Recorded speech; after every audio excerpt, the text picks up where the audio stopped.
Atas nama stabilitas keamanan nasional, operasi militer kerap digelar untuk meredam konflik di sejumlah daerah di Indonesia. Operasi militer juga kerap disalahgunakan untuk menekan masyarakat sipil. Di Indonesia, Aceh dan Papua pernah jadi daerah operasi militer. Reporter Rio Rizalino bertemu dengan korban kekerasan aparat dari dua daerah itu. Dan berikut laporannya.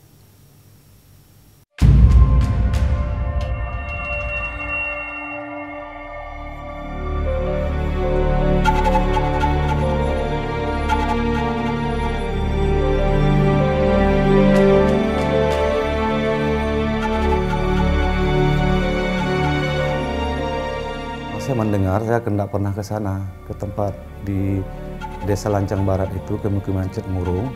Itu ada katanya, kata orang sih saya tidak tahu, ada kehilangan anggota Dinrudal. Apakah benar atau tidak, tapi malam itu tidak terjadi apa-apa. Saya sudah pas di depan kantor camat Dewantara. Sampai di situ saya melihat orang turun, jalan menuju kantor Koramil Dewantara. Saya penasaran, lah ini kayak mana nih, terjadi apa-apa, saya gimana anak saya dan istri saya di rumah. Saat itu saya melihat salah satu anggota TNI yang memakai baret itu, yang baret hijau itu, hijau macam warna tai lembu itu, lari ke sana, ke arah semak-semak itu ada pohon durian, ada batang pisang, itu lari ke sana. Di sana dari arah selatan itu datang truk. Jadi ada persimpangan jalan lem itu, mereka berhentikan truk itu. Saya melihat juga tentara-tentara turun di samping kiri kanan jalan itu. Daerah arah selatan itu ada yang melempar batu ke masal yang sedang ada camat-camatnya. Jadi ini balas. Jadi saya dengar 2 kali tembakan, suara tembakan. Tata seiring dengan itu tembakan beruntun itu yang nggak henti-hentinya.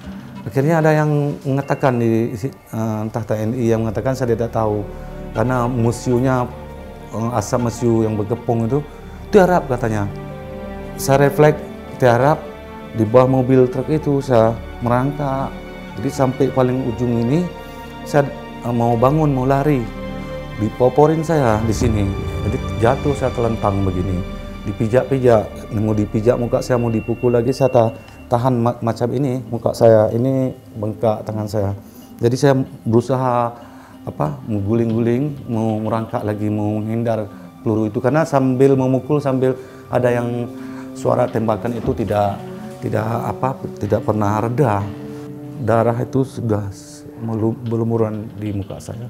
Dipindahin, babi kau, anjing GPK kau. Sampai sekarang saya tidak tahulah bilang. Jadi orang tuh dipindahin, mampus kau katanya. Disepak kaki saya begini pakai sepatu tentara itu, disepak itu, diinjak-injak saya lagi, mau dipoporin, mau dikop. Saya cuma dengar suara itu, tembak aja biar mati lagi dia. Pokoknya nggak, Allah menghendaki lain. Saya cuma dipijak di perut saya di bagian ini, darah yang saya tahan tadi muncrat itu sudah mati dia. Katanya, mampus dia, babi, anjing, GPK, keluar kata-kata kotor. Saya terus dalam hati saya itu berdoa, terus berzikir kepada Allah supaya saya selamat.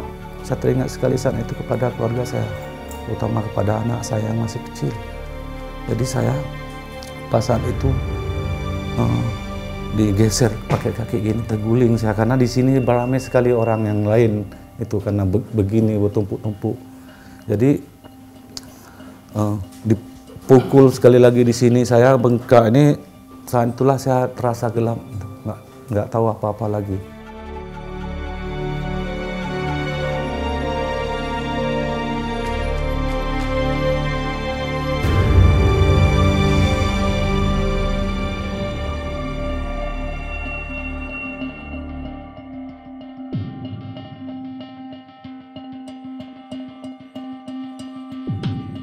Pada tahun 1962, setelah terjadi penandatanganan antara Indonesia dan Belanda, tanggal 12 Agustus tahun 1962, di salah satu pasal mengenai persetujuan Belanda dengan Indonesia, di situ ada satu pasal, saya sudah lupa pasalnya, tapi di situ dikatakan pada tahun 69 akan diadakan plebissit, penentuan hak sendiri, nasib sendiri. Ternyata Indonesia membolak-balikan itu bukan penentuan nasib sendiri, tapi PEPERA, dinamakan PEPERA, penentuan pendapat rakyat. Padahal bukan. Dalam kesepakatan itu, tahun 69 Indonesia harus memberi kesempatan untuk orang Papua memilih ingin bergabung dengan Republik atau ingin berdiri sendiri. Tapi Indonesia memutarbalikkan itu, akhirnya kami jadi korban karena kami dianggap sebagai orang-orang yang berseberangan dengan.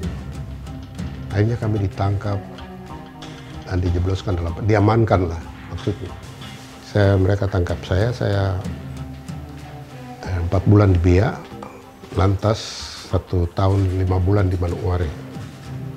Karena Manokwari itu pusat pergerakan waktu itu.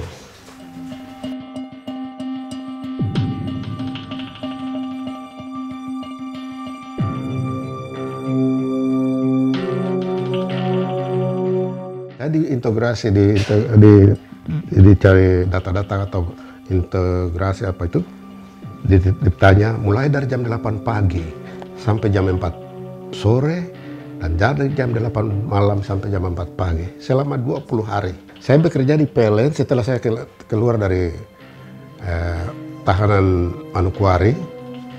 Saya diterima kembali karena kami dapat amnesti dari Soeharto, Presiden Soeharto waktu itu pada tanggal 9 September tahun 69. Kami semua tahanan yang disebut tahanan separatis atau OPM, kami dapat amnesti dari Presiden Soeharto dan kami diterima kembali untuk bekerja.